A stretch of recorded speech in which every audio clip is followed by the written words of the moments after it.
Hello everyone, and welcome to this unboxing of the Teclast X80 Plus, which is a Windows 8-inch tablet with the Intel X5 Z8300 CPU.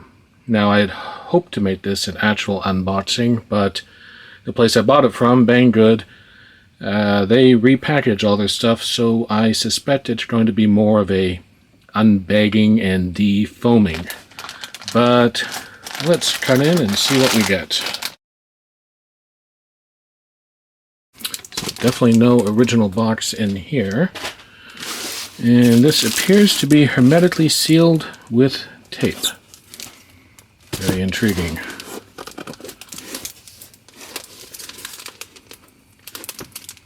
And I'm assuming that's the top over here. Yep.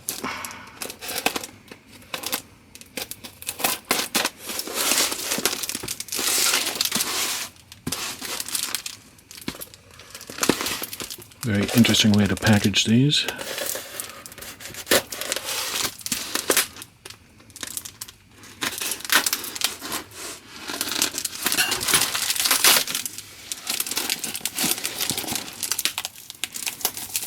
Okay, so let's see what we get in here.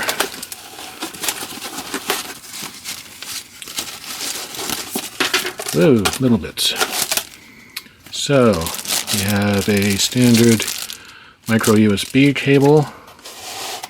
We have a OTG adapter, which is nice. A mostly useless, or shall I say entirely useless, brochure / manual. And this here will be the power adapter. More little bits of paper. Oh, and it's actually a US plug, so that's useful. It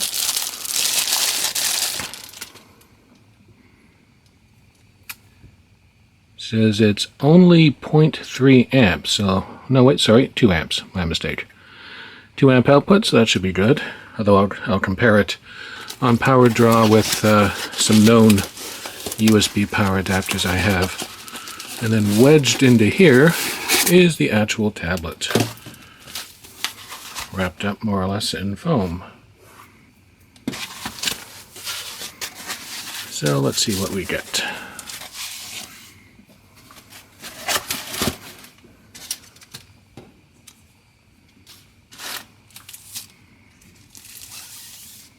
And here you have it, complete with fingerprints. Well, what can you do?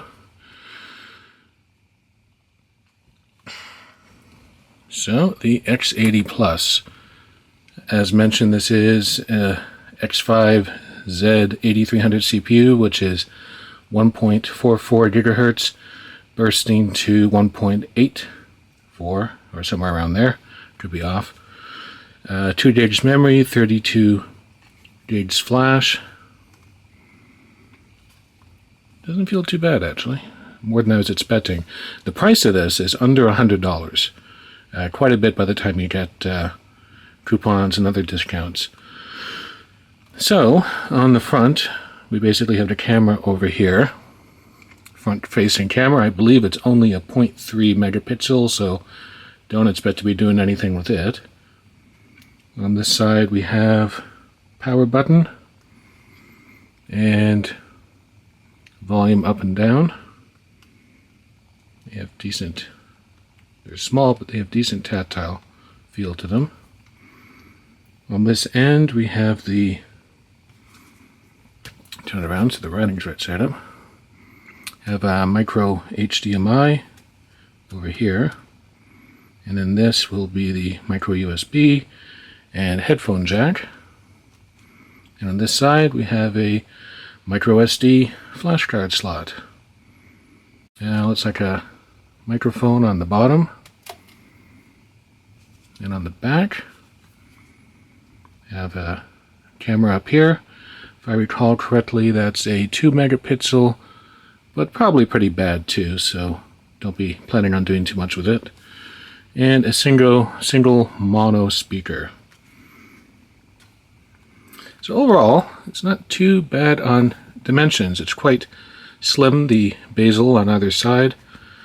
Just large enough.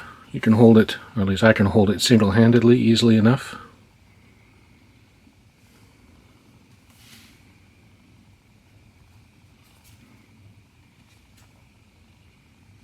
Well, let's see if it will power up. So it's about a day later now. Turns out the battery was dead and the tablet needed a full charge. And then there was about a day worth of Windows updates to install. I didn't think I would need to do something like that with a new operating system like Windows 10, but there was one major update that took hours to finish. And, well, here we are now. I guess that's Microsoft for you. At any rate, it did come with a user account set in English. I don't know whether that's from the manufacturer or whether Banggood did that, but at least I didn't have to fight through menus to try to get something in English. There was still some elements of the operating system in Chinese, such as the weather and news, as well as the shutdown and login screens. However, those could be all changed easily. I think even the audio device had a Chinese name. But beyond that, it's all pretty much English now as far as I can tell. So we're going to turn it on here. There we are. See how long it takes to boot up.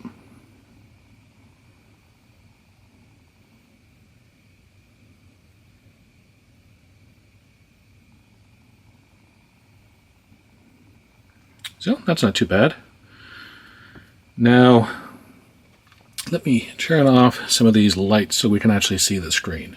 And here we are with less lighting. Still a little hard to see the screen.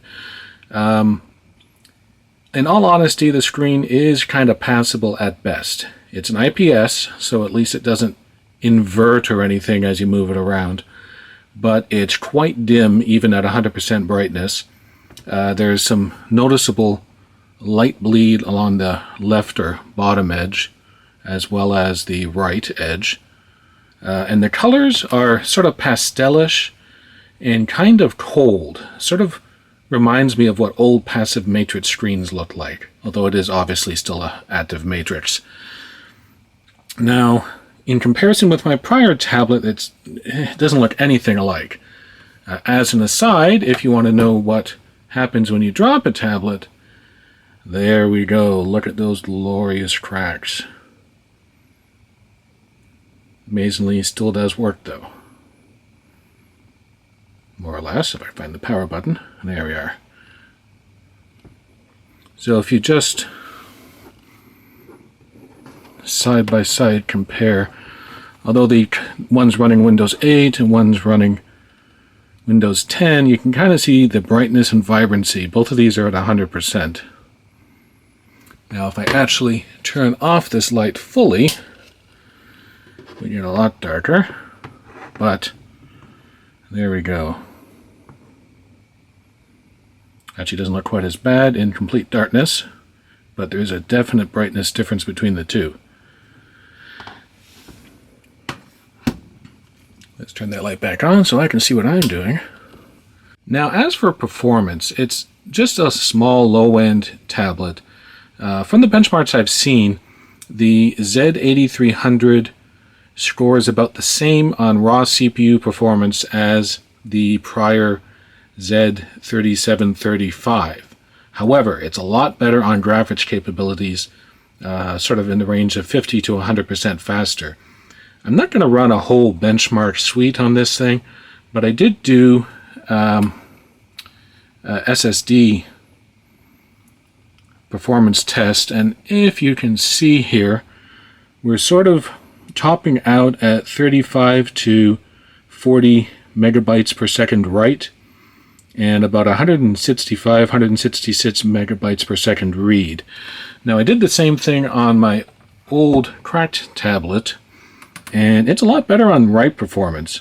We're topping out at like 78 megabytes per second write and 179, 176 range on read. From what I've seen, the Asus used a SanDisk flash, and the Teclast uses a Samsung, but clearly not a high-performance one.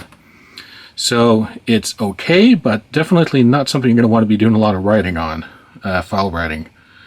Now, Wi-Fi, that's another important thing for a tablet. Again, not great. We're gonna run a live test here. Now, let's do the Asus first.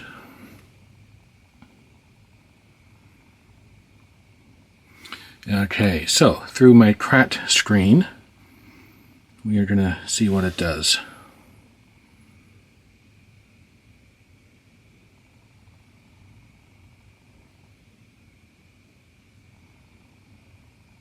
Now we're a fair distance away from the access point. It's on another floor higher than me and through a couple walls. When I tested the Asus closer to the access point, it topped out at about 10.5 megabit upload and about 80 megabit download. Now my connection is a 100 by 10 that benchmarks at about 140 by 14 on a wired desktop. So we ended up with, why do I not see download? There we go. So about 31.9 download and 10.6 upload with a 10 millisecond ping. Now let's run the exact same thing from the same location on the Teclast.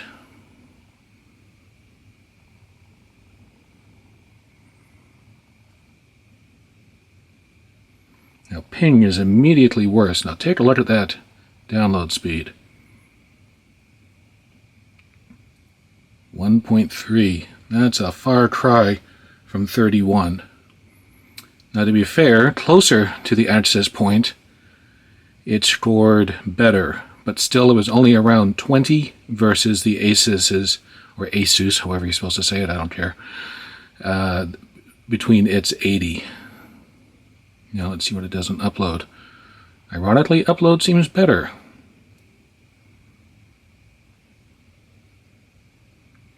Definitely better.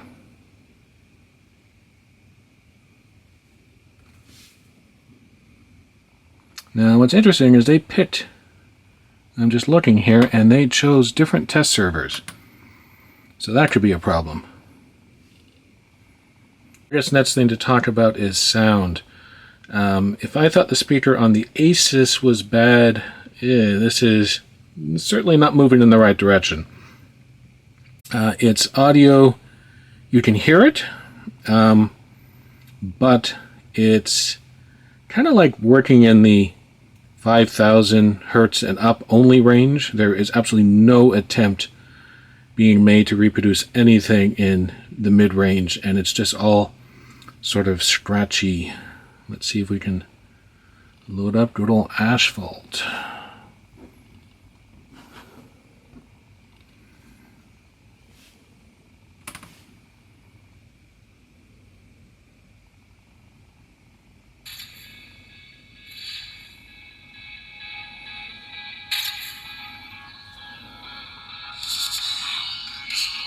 So that's at maximum volume.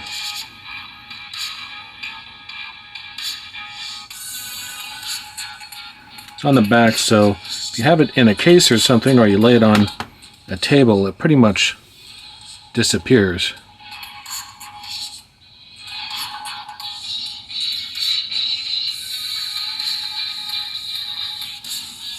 Now let's try out the Asus on the same game.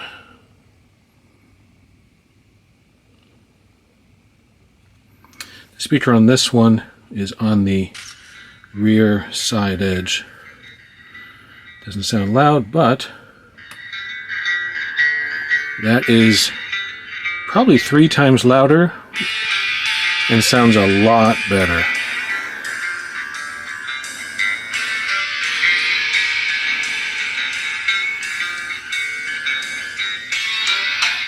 And back to this one.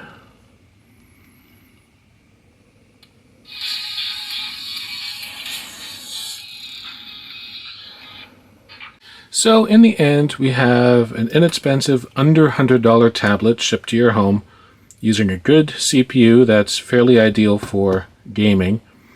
It, however, has an inexpensive screen, inexpensive storage, and inexpensive Wi-Fi. So be aware of that you do get what you pay for. The Asus was probably only 50% more cost, but there's a definite improvement even with it being an older generation.